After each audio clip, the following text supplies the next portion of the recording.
Open space is a wonderful opportunity at Hastings College to showcase facilities, instruction, and opportunities for students who have a talent and qualified to be here that might be pursuing advanced studies in this area in the visual arts. I've learned so many different techniques, got to experience so many hands-on activities that I don't have access to.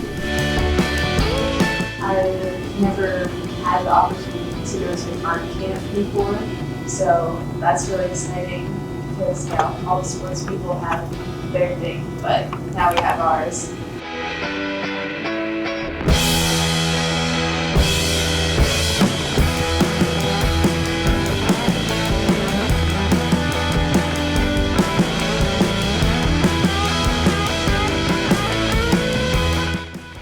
It gives us a chance to show what level of study that can happen in central Nebraska.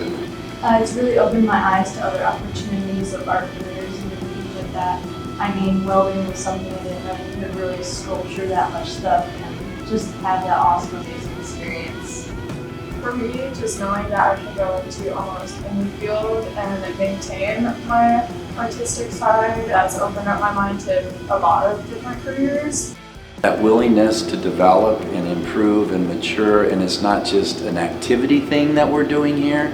It's fun, but it's not just, oh, let's go make art stuff. That there's some serious things that float behind, and they want to pick those things up also, and that's what's going to go with them when they go back to where they study, where they create art.